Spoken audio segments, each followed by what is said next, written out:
생명의 생각 이영훈 목사입니다. 주 안에서 평안하신지요? 오늘은 9월 30일 금요일입니다. 9월의 마지막 날이기도 하죠. 샘가에서는 그동안 잠언서를 묵상해 왔는데 92번째 시간입니다. 27장 12절에서 22절까지 미련하고 어리석은 자에 대한 내용이죠. 지혜를 얻는 것과 반대가 되는 어리석고 미련한 자의 태도를 말하고 연단의 필요성에 관해서 말씀을 주고 있습니다. 먼저 12절에서 16절까지는 미련한 자의 모습을 지적하고 있죠. 어리석은 자는 여러 가지 다양한 상황에서 그 미련함을 보이는데 오늘 네 가지를 지적합니다. 첫째로 먼저 재앙을 피하지 않으므로 해를 당한다는 말씀이죠. 12절입니다. 슬기로운 자는 재앙을 보면 숨어 피하여도 어리석은 자들은 나가다가 해를 받느니라 했습니다. 22장 3절에서 경고한 말씀의 반복이죠. 미련한 자는 화를 자초한다는 것입니다. 결과가 뻔한데도 멈추질 않습니다.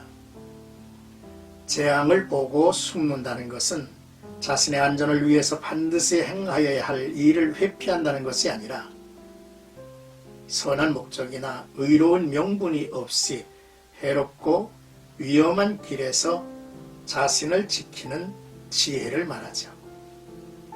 무모한 도전은 많은 일을 그르치죠.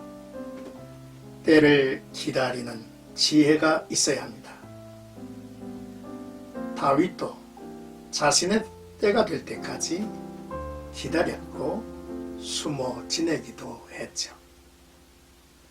둘째로 경솔하게 보증을 서는 일이라 말합니다. 13절 타인을 위하여 보증선 자의 옷을 취하라. 외인들을 위하여 보증선 자는 그의 몸을 볼모 잡을지니라 했습니다.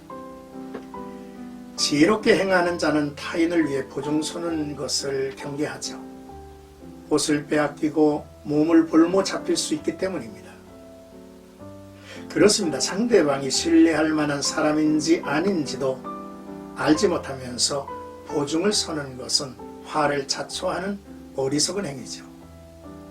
이런 사람은 자신을 과신하든지 혹은 책임을 진다는 것이 무엇을 의미하는지 깊이 생각하지 않는 어리석은 사람임이 틀림없습니다. 이러한 경솔함은 미련한 자의 특징이죠. 셋째로 어리석은 사람은 상황에 맞지 않는 행동을 거침없이 하죠. 14절 이른 아침에 큰 소리로 자기 이웃을 축복하면 도리어 저주같이 여기게 되리라 했습니다. 지혜로운 자는 이른 아침에 큰 소리로 자기 이웃을 축복하지 않죠. 자칫 이웃이 불편해하거나 불쾌하게 생각할 수 있기 때문입니다. 어떤 일이든 적합한 상황이 있고 그때를 맞추는 것이야말로 성공의 관건입니다. 아무리 좋은 말이나 선물이라 할지라도 주는 사람의 태도와 더불어 받는 사람의 입장과 상황을 고려하지 않으면 상대방에게 좋은 것으로 받아들여지지는 않을 것입니다. 이제 네 번째, 다툼을 일으키는 어리석음입니다. 다툼을 일으키는 것도 습관이죠. 15절 다투는 여자는 비 오는 날에 이어떨어지는 물방울이라. 그를 제어하기가 바람을 제어하는 것 같고 오른손으로 기름을 움키는 것 같으니라 했습니다. 다툼은 비가 올 때 집안으로 새는 빗방울처럼 서로를 괴롭히는 일이죠. 다투는 여자를 비가 새어 떨어지는 물방울과 같이 계속해서 남편을 괴롭힌다는 것인데 이는 아내만을 이야기하는 것이겠습니까? 남편일 수도 있고 자녀일 수도 있을 것입니다. 습관이 된 다툼은 통제하고 제어한다는 것이 쉽지 않습니다. 바람을 제어하고 기름을 움켜쥘 수 없는 것 같이 어렵다 했습니다. 지혜로운 아내, 넓은 마음의 남편, 순종의 모습을 지닌 자녀, 행복한 가정을 이루는 기둥입니다. 이제 17절에서 22절까지는 사람이 연단과 훈련으로 지혜를 얻는다 라는 내용입니다. 사람이 지혜로운 삶을 이뤄가는데 6가지로 구분해서 교훈해주는 부분이기도 하죠. 먼저 사람은 사람으로 인해 연단을 받는다는 것입니다. 17절에 철이 철을 날카롭게 하는 것 같이 사람이 그의 친구의 얼굴을 빛나게 하느니라 했습니다. 철이 철을 연마하듯 사람은 사람과 더불어 살면서 연단을 받죠. 지혜로운 사람은 친구의 얼굴을 빛나게 할 것입니다. 지혜로운 친구와 교제하는 것은 망치로 쇠를 두드리면 두드릴수록 더욱 단단해지는 것처럼 철과 철이 부딪힘으로써 아름다운 형태를 갖추는 것과 같다는 비유입니다.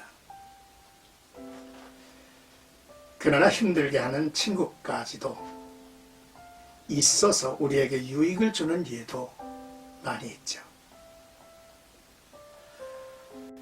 이제 두 번째로 성실과 충성은 큰 보상으로 돌아온다는 내용입니다. 18절 무화과 나무를 지키는 자는 그 과실을 먹고 자기 주인에게 시중도는 자는 영화를 얻느니라 했습니다. 여기서 무화과 나무를 지키는 자란 자기가 맡은 일에 성실한 사람을 가리키죠. 과실을 먹고란 말은 성실하게 보살핀 데 대한 대가를 얻게 된다는 뜻입니다. 이처럼 행한 것만큼 보상받는 것은 어떤 분야에서도 적용될 수 있죠. 사람을 섬기는 일도 마찬가지입니다. 자기 주인에게 시중두는 자라는 말은 주인에게 성실한 자, 즉 충성을 다하는 사람은 반드시 그 주인으로부터 인정과 보상을 받게 된다는 것이죠. 일이든 사람이든 원리는 같습니다. 무엇을 하든 진실하게 최선을 다하는 사람은 그 대가를 받게 되는 것이 하나님이 정하신 법칙이죠. 셋째로 사람은 서로를 비추는 거울이라 했습니다. 19절 물에 비치면 얼굴이 서로 같은 것 같이 사람의 마음도 서로 비치느니라 했습니다. 거울이 사람의 외모를 그대로 보여주듯 사람의 성품과 인격은 다른 사람을 통해 그대로 드러나게 마련입니다. 관계 속에서 사람됨을 알 수 있는 것이죠. 다른 사람의 마음과 그 마음에서 나온 말이나 행동을 보면 나 자신의 실상을 알게 되죠. 이처럼 사람의 마음은 서로 비춰주므로 다른 사람의 마음을 통해서 자신을 파악하고 교정할 수가 있을 것입니다. 넷째로 안목의 정욕은 만족이 없다는 것입니다.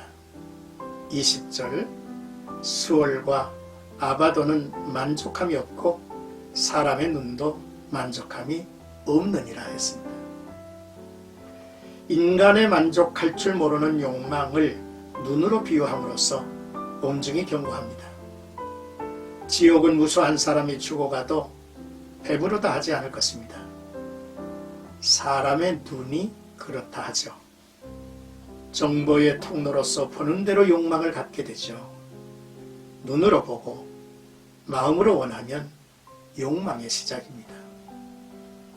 욕망은 끝이 없다 했습니다. 다섯 번째로 칭찬은 사람을 시험하는 수단이라는 내용이죠. 21절 도가니로 은을, 풀무로 금을, 칭찬으로 사람을 단련하느니라 했습니다. 칭찬은 자존감을 안겨주기도 하지만 칭찬을 통해서 그가 자신을 어떻게 생각하며 다른 사람의 판단에 대해 어떤 태도를 보이는지에 따라서 그를 주변 사람들이 알 수 있다는 것입니다. 겸손한 사람인지 아니면 교만하지만 겸손을 위장하고 있었는지 폭로가 된다는 것이죠. 끝으로 여섯 번째, 훈계의 때를 놓치면 미련한 자가 된다는 말씀입니다. 미련한 자를 곡물과 함께 절구에 넣고 공의로 찔지라도 그의 미련은 벗겨지지 아니하느니라 했습니다. 미련한 자는 어떤 징계로도 그 어리석음을 벗어버리지 않습니다. 이미 미련이 뿌리 박힌 사람은 징계조차 소용이 없다는 것이죠. 그러므로 징계는 완전히 미련해지기 전에 행해져야 합니다. 징계의 효과가 발휘될 시기에 이루어지는 징계가 아니면 오히려 역효과를 내게 된다는 것이죠. 교육의 시기를 놓친 부모는 돌이킬 수 없는 상황에 가서야 후회를 하는 경우들을 많이 봅니다. 오늘 우리가 함송할 성구는 잠언 27장 22절 미련한 자를 곡물과 함께 절구에 넣고 공의로 찌을지라도 그의 미련은 벗겨지지 아니하느니라 라는 말씀을 제시합니다. 사랑하는 생각가족 여러분, 지혜를 얻는 것과 반대가 되는 어리석고 미련한 자의 태도를 나눴습니다. 그리고 연단의 필요성에 관해 이제 말씀했죠. 지혜로운 삶 그리고 타인을 더 빛내기 위해 어떤 섬김을 해야 하는지 헤아려 행동하고 나를 빛내준 친구들을 돌아보고 감사하는 하루가 되기를 소원합니다. 오늘도 주 안에서 복된 하루가 이어지기를 축복합니다.